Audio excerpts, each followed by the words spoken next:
Hello, everyone, and welcome back to Cyrus Webb Presents. I'm your host, Cyrus Webb. So glad you guys could join us once again. For those tuning in on the simulcast on Facebook, LinkedIn, YouTube, and on X, we're glad you all could be with us today. Have a great guest that's written a book I think you guys are going to really enjoy. It's very timely.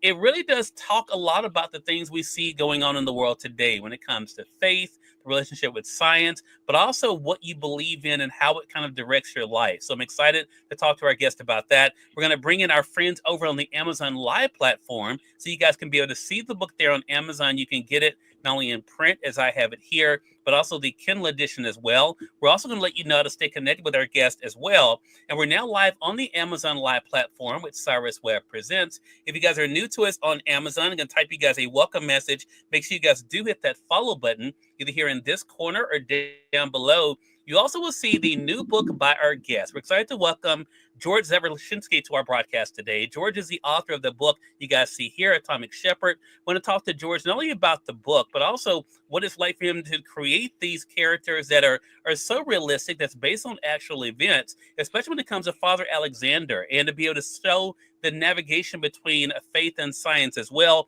George, thank you so much for the time. Really appreciate it.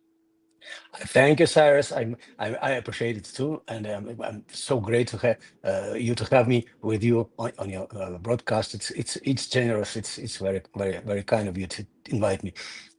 But look, the pleasure is definitely all mine. I should let our audience know you were just telling me you're joining us live from Spain. So I appreciate you staying up to be with us, George.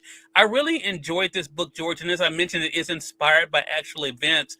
What has it been like for you to show the intersection between faith and science and what you've been able to show in the book, Atomic Shepherd? It's a great question. Yeah. In fact, I was thinking a lot of the relations of the bridge between the science and spirituality, between my own character.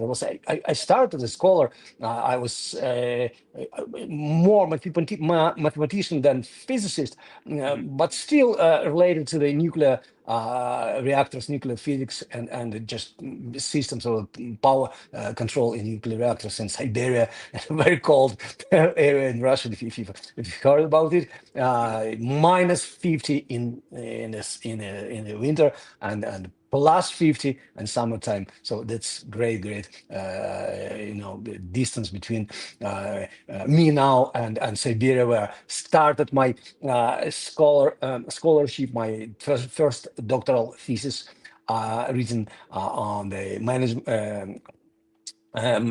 the power, nuclear power control. So, and then the bridge, the relation, the intersection between science and spirituality was, I was thinking about it many years long, and there's no clear answer. There is an answer, but it is within yourself, Yeah. because you are who you are, and then you answer this way, the way who you are, and the other person probably say different word, different thing, thoughts. I know, I knew the academician who said it's just impossible. It's incomparable. There is no bridge between science and spirituality. It's totally opposite things, totally opposite state of mind and heart, and in consciousness of human being. If you believe in God, then you never can do able to proceed with your scientific research, or and reversal. And I found myself really involved into deep thinking about what I'm doing, what I'm involved into, in what I'm doing, what's the future of my investigation and my my scientific work. Mhm. And that was kind of imagination. Quite recently, maybe 7 or 8 years ago, I changed my mind, and I switched my writing style and capacity from theology, from philosophy, into fiction. Yep. I start writing novels. So that's also, and I found myself in a quite strange and challenging way of life, position. So you have to create new characters. Heroes of your novels are challenging yourself as an author, Right. and so you have to keep yourself, you have to honor them. You have to put your attention into what they want you to write.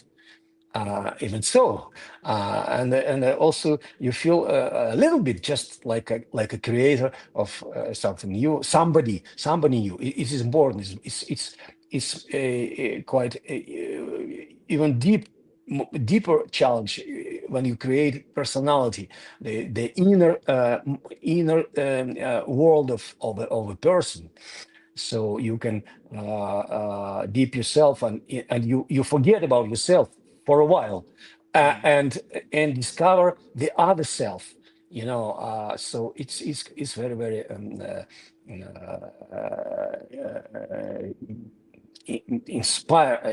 inspiring, and I've got a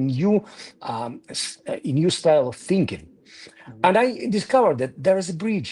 Your imagination, that's a bridge between science and spirituality. Because Mm. when I was writing my thesis, my scientific work, I was also imagine what would be your potential result of your investigation, and you have to be aware of what you're gonna do, Mm. or what what you look for in your research. So that's imagination. And when I became a priest, and I've done a lot of I finished.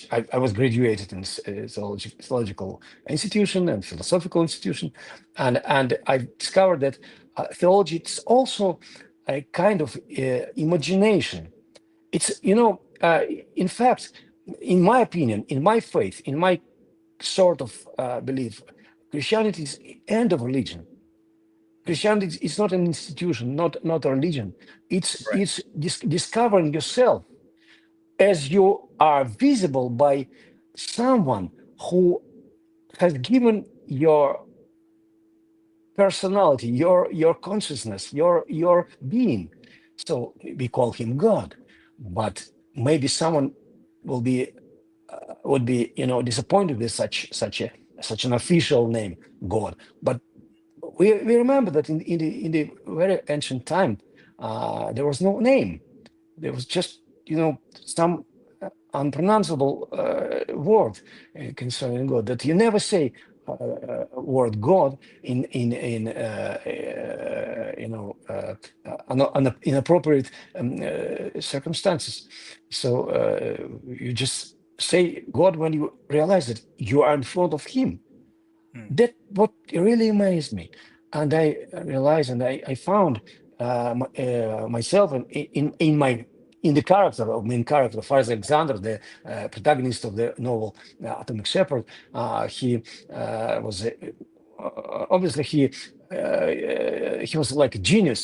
It's not myself. I wouldn't consider myself as a genius, but I was involved, deeply involved into investigation. I was sitting day and night with a pen and piece of paper, writing, and trying to achieve good result in Mm. my Yeah. research. And yeah, and likewise, the Father Alexander was sitting as well in the laboratory, and once he has got a vision, some figure behind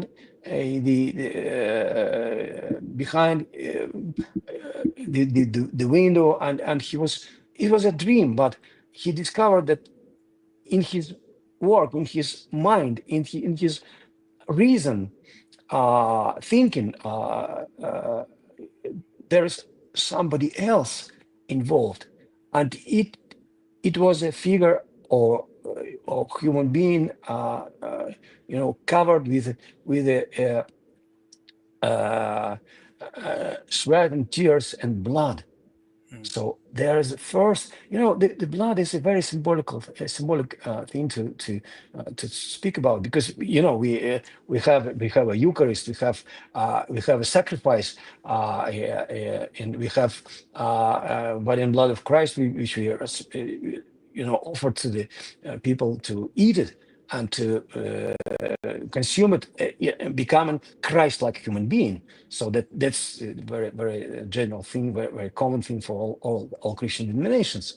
And so that was like a vision of the scholar, future priest, that you have to change your mind.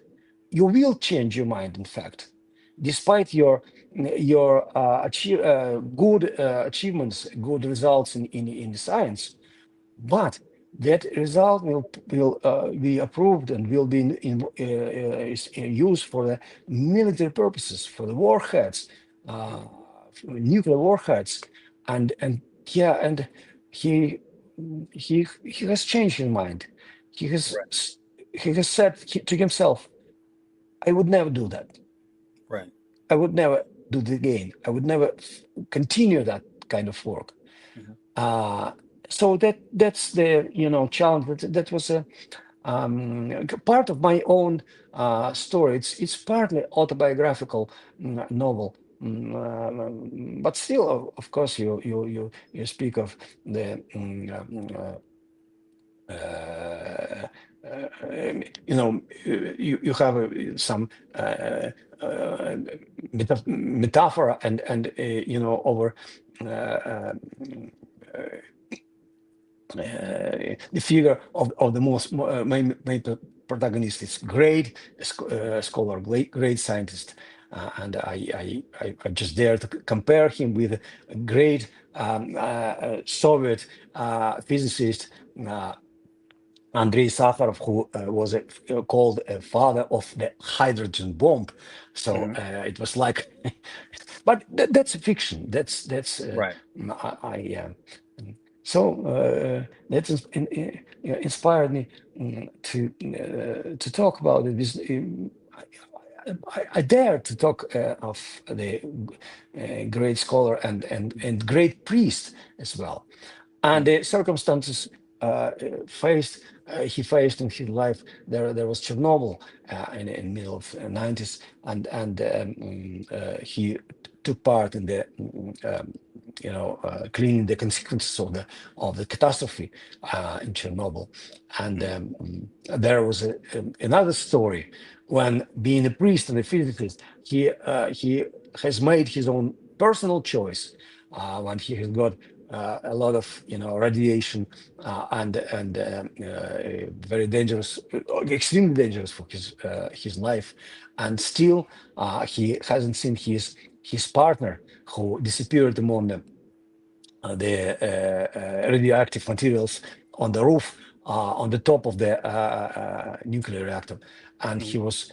Instead of disappear from the dangerous zone, he came back and found his fellow and helped him to leave the radioactive zone, and they both got extra portion of radiation, led to the death of his friend, and his being in the Moscow hospice, waiting for his own death.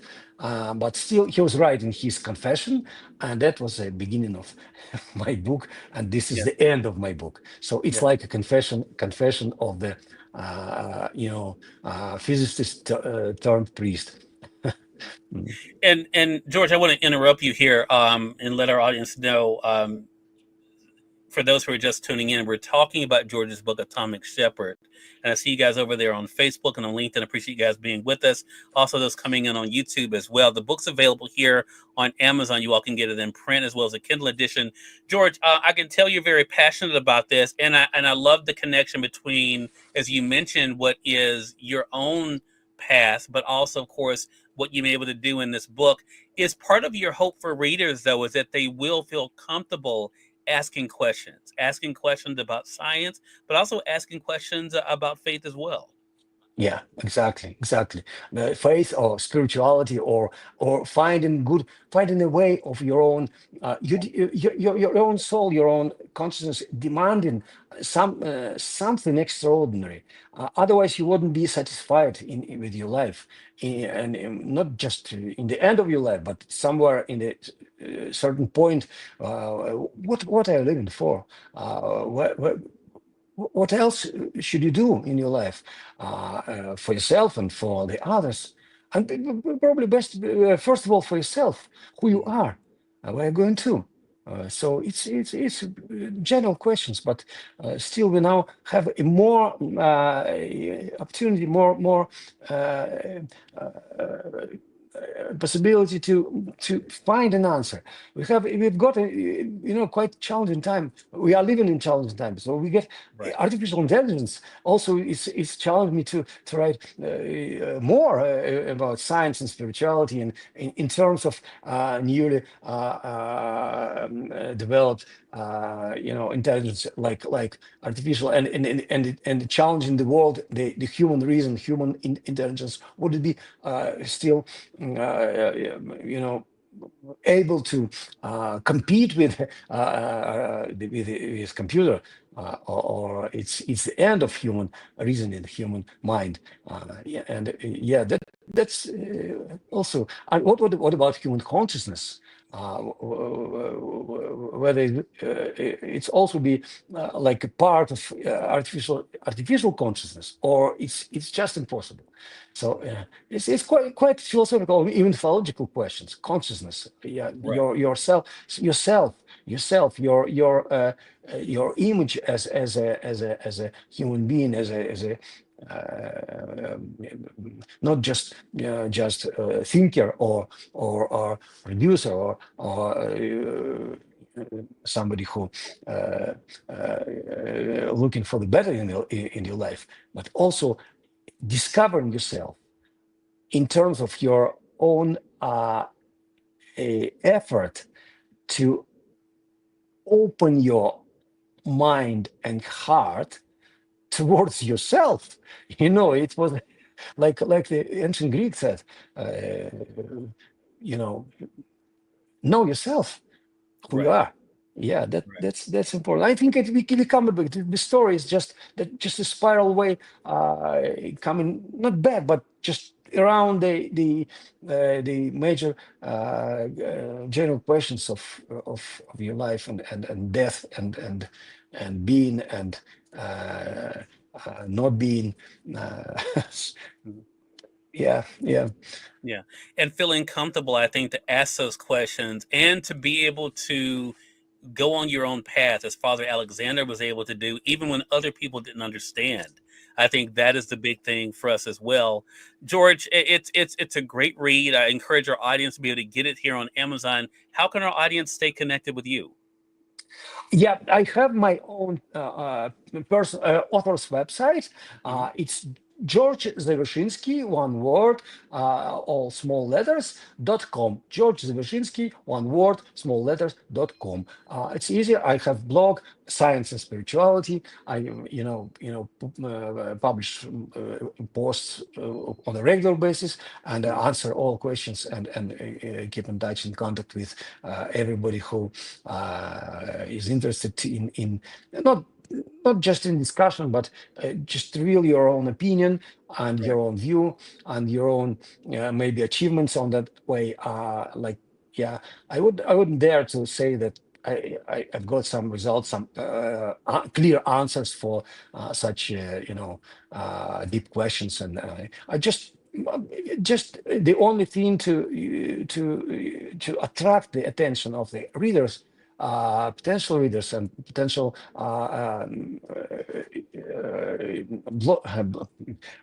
participants in my blog of Science and Spirituality. Right. And also on Amazon, it's a great opportunity to be known to so many people. Among them, I mean, probably somebody say, "Oh, it's an unanswered question. Science and science and faith, science and belief, and uh, there is no point of contact." That's also the point of view. I pay respect to everyone who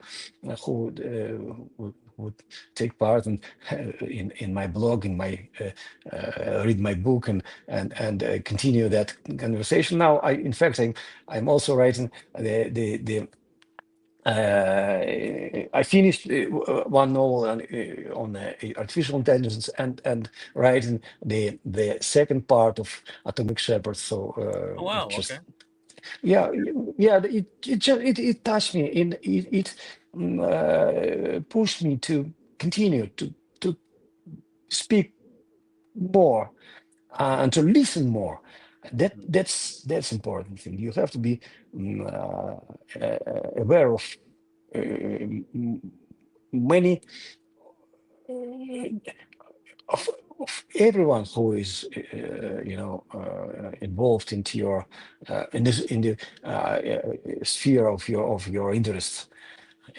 And I appreciate your wide audience of actors, authors, artists. So the word great Russian writer Dostoevsky said that the beauty will save the world. So the taste of beauty, your ability to recognize which is beautiful thing, which is not quite beautiful thing, and recognize it and pronounce, oh, that's nice, that's beautiful, Well, thank you. and and join uh, the other the others who also uh, Mm. recognize the beauty. Yeah.